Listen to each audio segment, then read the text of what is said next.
Microsoft Office is so much more than Word, Excel, PowerPoint, and Outlook.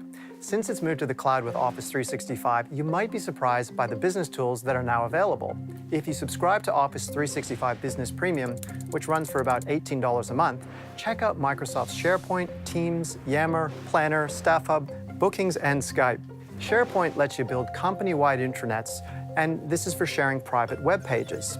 Teams is a fantastic tool for group-based project collaboration. Similar to Slack, you can create specific teams which house dedicated chats. You can share team-related files, create wikis, and incorporate other plugin resources such as Trello boards and cloud-based storage. Yammer is great for connecting your teams and departments together, allowing them to chat rather than send emails. Microsoft's Planner is a task and project management tool and great for sharing across teams.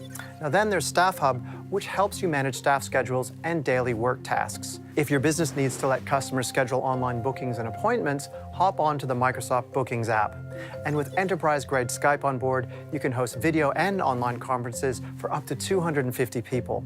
Last of all, you get a terabyte of online storage via Microsoft's OneDrive.